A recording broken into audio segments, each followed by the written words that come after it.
अगर आप एसबीआई का क्रेडिट कार्ड इस्तेमाल करते हैं तो आपको सावधान रहने की आवश्यकता है। राजधानी में एक ऐसा गैंग सक्रिय है जो एसबीआई का क्रेडिट कार्ड इस्तेमाल करने वाले लोगों के साथ ठगी कर रहा है। किस तरीके से यह ठगी होती है और कैसे इससे बचा जा सकता है, इस बारे में जानकारी दे रहे हैं साइबर एक्सपर्ट मोहित यादव। बेसिकली ये जो ऐप्स होती हैं ये मालवेयर ऐप्स होती हैं। जैसे ही आपको बेसिकली कोई फ़ोन आता है और फ़ोन आने में वो आपको बोलते हैं कि आपको कुछ पॉइंट्स रिडीम करने हैं या फिर आपको कोई केवाईसी करना है।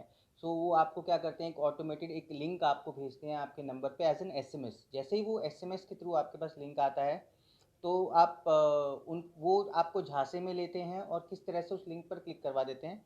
जैसे ही आपने उस लिंक पर क्लिक किया, एक एप्लीकेशन आपके फ़ोन में इंस्टॉल होती है और वो एक एप्लीकेशन स्पूफ्ड एप्लीकेशन होती है। मतलब वो एसबीआई की तरह दिखने वाली एप्लीकेशन होगी, उस पे एसबीआई का लोगो लगा होगा और ये बहुत मुश्किल नहीं है कि कोई भी इस तरह की एप्लीकेशन बना सकता है।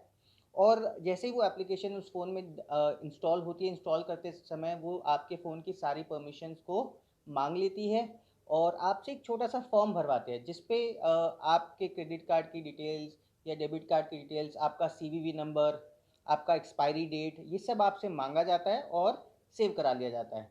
बेसिकली आपको दिखाया कुछ और जाता है और पीछे वो एप्लीकेशन साइलेंटली कुछ और करती है। मतलब वो उस एप्लीकेशंस के अंदर कई बार ऐसा भी देखा गया कि वो एसएमएसेस को ऑटोमेटिकली फॉरवर्ड कर देती है किसी दूसरे नंबर पे जो क्रिमिनल होता है उसके पास फॉरवर्ड कर देती है, जिससे कि आपके ओटीपीज़ जो होते हैं वो उनके पास चले जाते हैं और वो उन ओटीपी को यूज़ कर कर आपके साथ फ्रॉड कर देती हैं।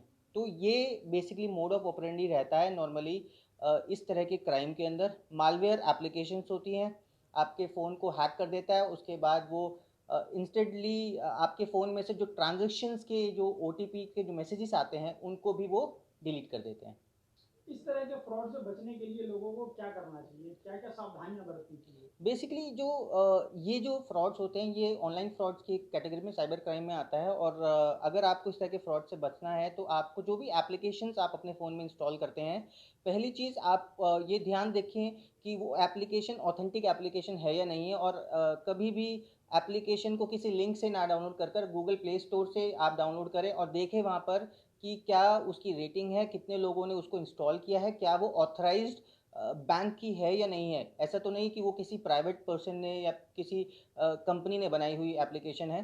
और ध्यान रखें जब भी इस तरह की एप्लीकेशन को इंस्टॉल करते हैं तो आपको परमिशंस पर बहुत ज़्यादा ध्यान रखना है कि आप जो क्रेडिट कार्ड की जब जैसे कोई इस तरह की एप्लीकेशन डाउनलोड करते हैं तो परमिशंस देते हैं। जैसे आपने डेबिट कार्ड आपके फ़ोन के कैमरे की परमिशन दे दी या फिर आपने स्टोरेज की परमिशन दे दी या आपने वॉइस रिकॉर्डिंग की परमिशन दे दी या कॉन्टैक्ट की परमिशन। अगर आपने ये परमिशंस बिना ध्यान से देखे बिना सिर्फ एग्री पे एक्सेप्ट पे क्लिक कर दिया तो आपका फ़ोन का पूरा कंट्रोल चला जाएगा।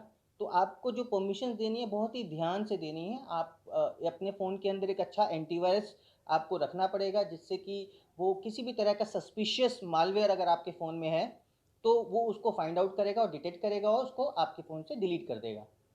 अगर कोई साइबर फ्रॉड का शिकार हो जाता है तो उसे कहाँ शिकायत करनी चाहिए? अगर कोई साइबर फ्रॉड का शिकार हो जाता है तो बेसिकली उसको cybercrime.gov.in ये एक वेबसाइट है। उस वेबसाइट पर जाके अपनी पूरी साइबर जो भी उनके साथ हुआ है उसको उस वेबसाइट पर दर्ज कराना पड़ता है। उस वेबसाइट के ऊपर सारी डिटेल्स को मेंशन करना पड़ता है। जो भी ट्रांजैक्शन आईडीज़, जो भी ट्रांजैक्शन हुआ है, क्रेडिट कार्ड से हुआ है, वीज़ा से हुआ है, मास्टर से हुआ है, ये सारी इन्फॉर्मेशन पहले कलेक्ट करने के बाद उस वेबसाइट पर जाकर अपनी पूरी कंप्लेंट को दर्ज कराकर एक्नॉलेजमेंट नंबर लेना पड़ता है ताकि पुलिस उस पर कार्रवाई कर सके।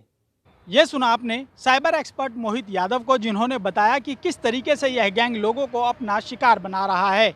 उन्होंने बताया कि इस तरह के गैंग से बचने के लिए लोगों को सबसे खास सावधानी बरतने की आवश्यकता है। उन्हें इस बात का ध्यान रखना चाहिए कि उनके मोबाइल पर अगर किसी भी प्रकार का लिंक आए तो उसे क्लिक ना करें। इसे क्लिक करने से वे अपने मोबाइल की सभी परमिशन उन्हें दे सकते हैं, जिससे वह ठगी का शिकार होते हैं।